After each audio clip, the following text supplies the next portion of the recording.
Praise the Lord. सभी को shalom. परमेश्वर का धन्यवाद करते हैं आज की सुंदर शाम के लिए कि प्रभु ने ये अवसर दिया कि हम सब एक साथ इकट्ठे हैं।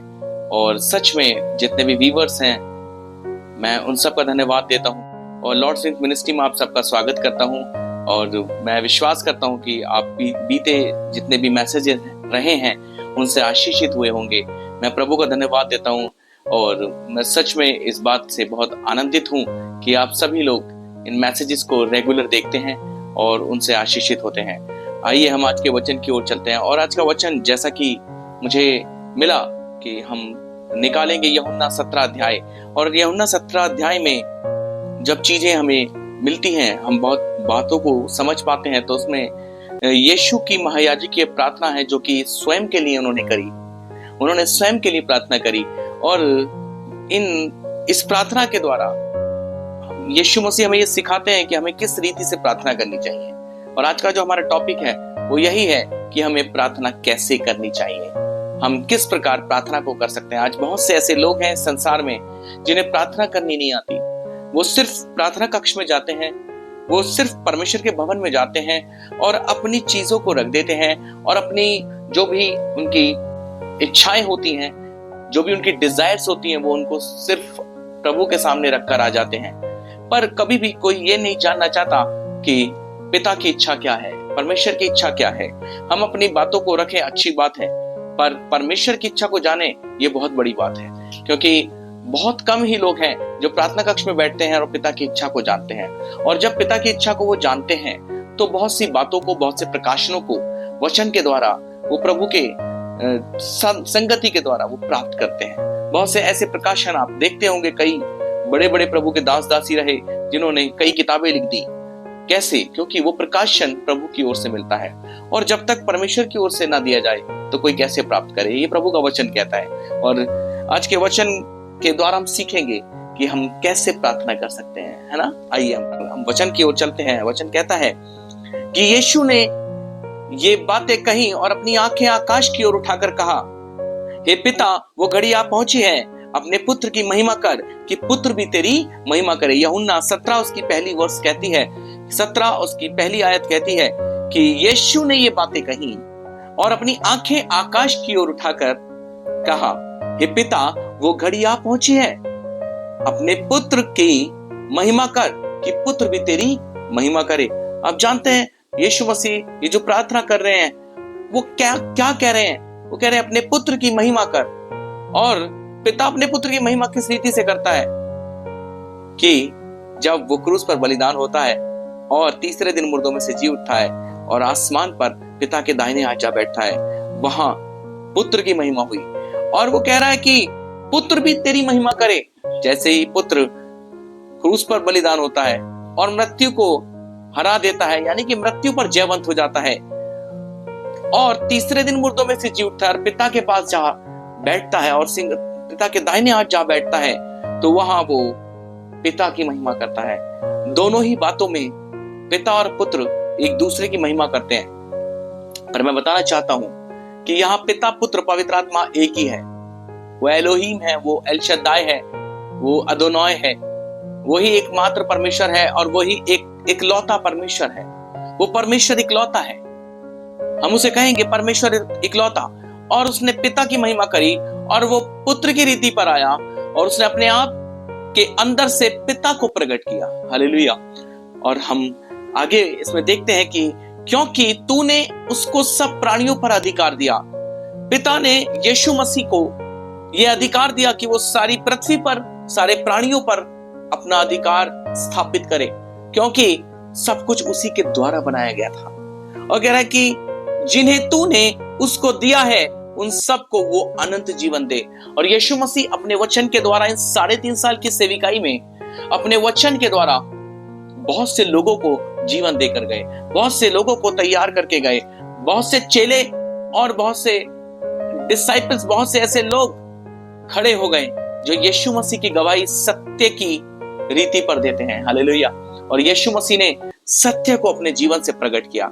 और मैं बताना चाहता हूं कि ये जो प्रार्थना हो रही है ये यीशु की महायाजकीय प्रार्थना है जो कि वो स्वयं के लिए कर रहे हैं। आपको स्वयं के लिए कैसे प्रार्थना करनी है, हमें यीशु से सीखना है। यीशु को छोड़ कोई और आपको प्रार्थना करना नहीं सिखा सकता, क्योंकि वही पवित्र आत्मा है जो आहें भर भर के आपके लिए प्रार्थना करता है, मेरे लिए प्रार्थना करता है, आप ही के लिए प्रार्थना करता है, और वो पिता से प्रार्थना करता है। पवित्र आत्मा ही है जो वो हमें देखता है कि हम कैसे पिता के सम्मुख घुटने टेकते हैं। आप जानते हैं कि जब यीशु मसीह प्रार्थना करते थे तो उससे पहले जो वो काम लोगों के बीच में किया करते थे, वो जानते थे कि उन्हें उन कामों को करने के बाद सीधे पिता से संपर्क स्थापित करने के लिए एकांत में जाना है। मेरे भाइयों बहनों, आज बहुत से बहन भाइयों को जरूरत है कि वो एकांत में जाएं और पिता से जो कि स्वर्ग में विराजमान है उससे प्रार्थना करें।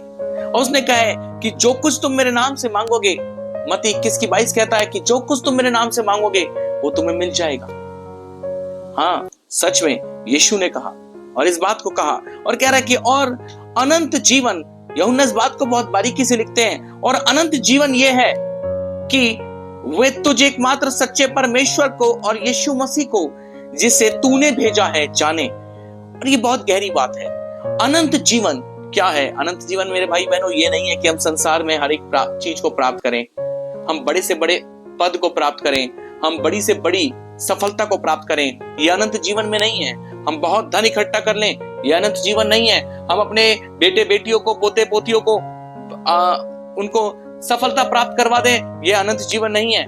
ये सब हमारे कर्तव्य हैं जो पृथ्वी पर प्रभु ने हमें दिए हैं कि हम अपने परिवार को भी देखना है और अपने कुलीग्स के साथ भी एक सही संबंध स्थापित करके रखना है, और अपने समाज में, अपने आस पड़ोस में और एक के साथ एक अच्छे प्रेम भाव के साथ संबंध को स्थापित करके रखना है। पर वो कह रहा है कि अनंत जीवन ये है, यानी कि यीशु जानता था कि अनंत जीवन क्या है, और उसके विषय में चेलों ने भी कहा, हे गुरु, हे रब्बी, अनंत जीवन की बातें तो तेरे ही पास हैं, हम कहां जाएं? और वो कहता है कि अनंत जीवन ये है कि वे तुझे एकमात्र सच्चे परमेश्वर को और यीशु मसीह को जिसे तूने भेजा है जाने, कि वो तुझे एकमात्र सच्चे परमेश्वर को जाने। मेरे भाइयों बहनों, आज बहुत से ऐसे लोग हैं जो यीशु मसीह को नहीं जानते हैं। बहुत से ऐसे लोग हैं जो पिता के बारे में जानते ही नहीं है, जबकि वो कई समयों से, कई वर्षों से वो मसीहत में है। पर सच बताऊं कि वो असल में मसीहत में है नहीं। मसीहत में होने के बावजूद वो मसीह को नहीं जानते। और कहता है कि वे तुझे एकमात्र सच्चे परमेश्वर को और यीशु मसीह को, यानी कि उसने अपने आप के बारे में भी नहीं कहा, उसने कहा और यीशु मसीह को। वो चाहता तो ये भी कह सकता था प्रार्थना में कि वो मुझे जाने, नहीं, उसने कहा कि यीशु मसीह को, क्योंकि वो चाहता था कि सारी महिमा पिता को मिले। और वो कहता है कि जिसे तूने भेजा है जाने। पिता ने अपने पुत्र को भेजा जिसका नाम यीशु मसीह है, और यीशु मसीह कह रहे हैं कि वो एकमात्र सच्चे परमेश्वर यानी पिता को जाने। और वो कहता है कि जिसे तूने भेजा है जिसका नाम यीशु मसीह है उसे भी जाने। वो चाहता तो ये कह देता कि पिता सारा अधिकार मुझे दिया गया है, इसलिए पिता कुछ नहीं है या पवित्र आत्मा कुछ नहीं है। नहीं, उसने कहा जो कुछ है वो पिता के द्वारा है। उसने पिता की महिमा प्रकट करी।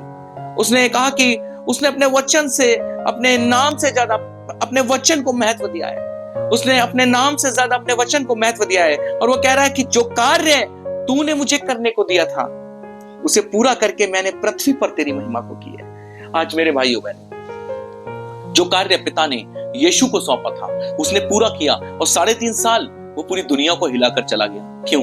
क्योंकि वो जानता था कि उसने जो काम किए वो सत्य में होकर किए, और वो उसने एकमात्र सत्य के आत्मा यानी कि पवित्र आत्मा का सम्मान किया, और उसने सारे काम पवित्र आत्मा की अगुवाई और पवित्र आत्मा की उपस्थिति में होकर किए।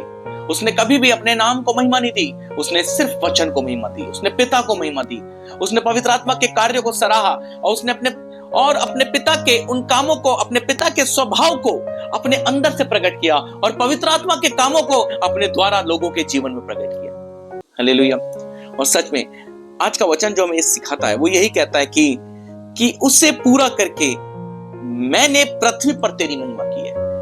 यदि आप पिता की आज्ञाकारिता में बने रहेंगे, यदि आप एक प्रार्थना के जीवन को निरंतर बना के रखेंगे, एक सुव्यवस्थित प्रार्थना के जीवन को, तो मेरे भाइयों बहनों मैं बताना चाहता हूं, वो जो पवित्र आत्मा मुझे और आपको बयाने में दिया गया है वो कदापि आपका और मेरा साथ नहीं छोड़ेगा। वो आपका कभी साथ नहीं छोड़ेगा, क्योंकि पवित्र आत्मा इसलिए दिया गया ताकि हमारे जीवनों के द्वारा पिता के नाम को महिमा मिले। जब तक पिता ने सृष्टि की रचना करी तो पुत्र भी वही था और पवित्र आत्मा भी वही था। और जब हम पुराने नियम में देखते हैं तो पिता ने अपने कामों को प्रकट किया, और जब नए नियम में आते हैं तो यीशु ने पिता के कामों को प्रकट किया। और जबकि यीशु मसीह पृथ्वी पर नहीं है, वो पिता के सिंहासन पर विराजमान है, उनके दाहिने हाथ बैठा है, तो पवित्र आत्मा जो मुझे और आपको बयाने में दिया है, वो आज पिता और पुत्र के कामों को अपने में होकर सभी लोगों पर प्रकट करता है। हालेलुया। वो प्रकट करता है क्योंकि वो युगानुयुग एक सा परमेश्वर है। वो जो पहले था, जो सनातन से था, वो आज भी है, और जो यीशु के समय में रहा वो तब भी था, और जो आज है वो पवित्र आत्मा है जो मुझे और आपको बयानी में दिया गया है। मेरे भाइयों बहनों, बहुत जरूरी है कि आज मुझे और आपको प्रार्थना के जीवन में उतरना पड़ेगा, क्योंकि आने वाला समय मत्ती 24 के अनुसार महाकलेश और महासंकट का समय है। और यदि महाकलेश का समय समीप आ गया तो मेरे भाइयों बहनों, हमें समय नहीं मिलेगा। उससे पहले अगर रैप्चर हो गया तो बहुत से लोगों को यीशु अपने साथ ले जाएगा, पर जो महासंकट के लिए छोड़े जाएंगे उनके लिए समय नहीं बचेगा, उनके लिए महज सताव होगा, और उस सताव में प्रार्थना करनी होगी। अभी हमारे पास समय है कि हम सताव के समय में चल रहे हैं, पर हम प्रार्थना कर रहे हैं। पर अगर महासताव का समय आ गया तो मेरे भाइयों बहनों, हम प्रार्थना नहीं कर पाएंगे, क्योंकि यीशु ने जिस सताव को सहा वो बहुत असहनीय था। वो सताव मेरे और आपके लिए सहा गया, वो क्रूस मेरे और आपके लिए सही गई। जरूरी है कि आज हम प्रार्थना करना सीखें, एकांत में जाएं, अपने घुटनों पे जाएं, और जब आप घुटनों पर जाते हैं पवित्र आत्मा आपके साथ एक्टिवेट हो जाते हैं। वो उसी समय आपके प्रार्थना कक्ष में आ जाते हैं। आपको प्रार्थना में क्या करना है ये जानना जरूरी है। जब आप प्रार्थना करें तो अपने पिता से वो बात करें जो वो आपसे चाहता है, क्योंकि वो मांगने से पहले जानता है कि आपको किन चीजों की आवश्यकता है। आपको मांगना नहीं है, अब आपको वो बात करनी है जो पिता आपसे चाहता है। अपने स्वभाव में अपने पिता को ले आइए। मैं जानता हूं इस दुनिया का सबसे कठिन काम अपने स्वभाव को परिवर्तित करना है। मेरे भाइयों बहनों, यदि मैं और आप उस स्वभाव को परिवर्तित कर लेते हैं, यानी कि पवित्र आत्मा को अपने अंदर ले आते हैं, तो मेरा और आपका स्वभाव संसार के लोगों के स्वभाव से एकदम परे हो जाएगा, क्योंकि मैं और आप संसार के नहीं वरन पिता के। हालेलुया। मेरे भाइयों बहनों, बहुत जरूरी है कि आज प्रार्थना करनी सीखनी होगी। हमें मांगना है, मगर मांगना किस रीति से है ये जानना जरूरी है। हमें पिता के साथ पहले संबंध स्थापित करना है, यीशु के साथ एक गहरे संबंध को स्थापित करना है। जब तक गहरा संबंध नहीं होगा तो मेरे भाइयों बहनों, मैं और आप और बहुत से ऐसे भाई बहन जगह जगह ऐसे भटकते रहेंगे, पर शांति कहीं नहीं मिलेगी। शांति आपके प्रार्थना कक्ष में मिलेगी। जब आप घुटनों पर जाते हैं पवित्र आत्मा आपके पास आ जाते हैं। मैं कहना चाहता हूं, जब यीशु गतसमनी में प्रार्थना किया करता था, जब यीशु जैतून पर्वत पे प्रार्थना किया करता, जब यीशु एकांत में प्रार्थना किया करता था, तो वहां पवित्र आत्मा उसके पास आ जाया करते थे। पवित्र आत्मा एक व्यक्तित्व है, वो एक पर्सनैलिटी है। वो आपका साथ कभी नहीं छोड़ते हैं, वो हमेशा सदैव आपके साथ रहते हैं। आप पुकारिए तो सही, वो एक मित्र की रीति पर आपके पास दौड़े चले आते हैं। पवित्र आत्मा के साथ, पिता के साथ एक गहरे संबंध को स्थापित करें। यीशु को आधार बनाएं अपने जीवन का। मुझे और आपको अपनी जीवन शैली को आज बदलना होगा। हमें इधर उधर नहीं भागना है, हमें प्रार्थना के कक्ष में बैठना है। जब आप प्रार्थना के कक्ष को मजबूत करेंगे, वो जैतून पर्वत की चट्टान बन जाएगा। मैं फिर कह रहा हूं, आप जब अपने प्रार्थना के कक्ष को मजबूत कर लेंगे, जब आपका एक गहरा संबंध, एक गाढ़ा संबंध यीशु के साथ हो जाएगा, तो यीशु आपको अपने जैसा बना देंगे। क्योंकि आज बहुत से भाई बहनों को वाकई में नहीं मालूम हम प्रार्थना किस रीति से करनी है। जब आप यूहन्ना 17 अध्याय को पूर्ण रीति से पढ़ेंगे, तब आपको समझ में आएगा कि यीशु ने महायाजक की प्रार्थना करी, उसके बाद अपने चेलों के विषय में प्रार्थना करी, और उसके बाद कलीसिया के लिए यानी विश्वासियों के लिए प्रार्थना करी कि कैसे हमें प्रार्थना करनी है। और आगे के 2 भागों को मैं आने वाले समय में, जब परमेश्वर मुझे इनके विषय में कुछ देंगे, तो मैं आपको जरूर बताऊंगा। क्योंकि मेरे भाइयों बहनों, बहुत जरूरी है कि आज पवित्र आत्मा हमसे क्या चाहते हैं, हमें वो जानना जरूरी है। पिता हमसे चाहते क्या है कि हमें वो जानना बहुत जरूरी है। जब तक आप प्रार्थना के जीवन में प्रवेश नहीं करते, एक रूटीन के साथ, एक निरंतर प्रार्थना के साथ, एक निरंतर एक सही रीति से प्रार्थना करने के तरीके को नहीं जानेंगे, तो आप प्रार्थना नहीं कर पाएंगे और आपका संबंध प्रभु के साथ जो गहरा होना चाहिए वो नहीं बन पाएगा। आज मेरे भाइयों बहनों, इस मैसेज के द्वारा मैं बताना चाहता हूं, यदि आज आप पिता के साथ संबंध को स्थापित करना चाहते हैं तो अपने आप को समर्पित जीवन में लेकर जाएं। एक प्रार्थना कक्ष को एक मेंटेन करें। आप जब दानियल पे एक बार गौर करेंगे तो वो तीनों टाइम प्रार्थना किया करते थे और दानियल एक साधारण व्यक्ति थे, पर परमेश्वर ने उनको स्वप्न बताने का एक वरदान दिया था, स्वप्न के अर्थ बताने का एक वरदान दिया था। परमेश्वर उनको स्वप्न भी दिखाते थे और उनको बताने का, उनके अर्थ बताने का वरदान भी उनको मिला था और उसका वह अर्थ भी उनके द्वारा बताते थे, क्योंकि दानियल का एक प्रार्थना का जीवन था जो रूटीन के साथ सुबह दोपहर शाम था। यदि आप एक सही रूटीन के साथ, एक व्यवस्थित तरीके से आप अपने प्रार्थना के जीवन को निरंतर रीति से लेकर चलेंगे तो परमेश्वर का आत्मा आपसे बात भी करेगा और परमेश्वर का आत्मा आपको सिखाएगा कि आपको प्रार्थना कैसे करनी है, जैसा कि ये वचन के द्वारा हमें सीखने को मिला। मेरे भाइयों बहनों, समय बहुत करीब है। यदि संबंध पिता के साथ स्थापित नहीं हुआ तो कहीं ऐसा ना हो कि हम महाकलेश में रह जाएं और परमेश्वर अपनी दुल्हन को ले जाए। समय बहुत करीब है, इसलिए मेरे भाइयों बहनों, बहुत जरूरी है कि आज हम अपने आप को तैयार करें, अपने प्रार्थना कक्ष को दृढ़ करें, स्थिर करें।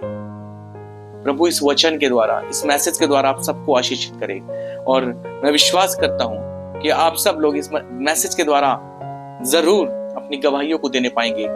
आप कमेंट बॉक्स में अपनी गवाहियां जरूर शेयर कर सकते हैं। आप सबको जय मसीह की। God bless you.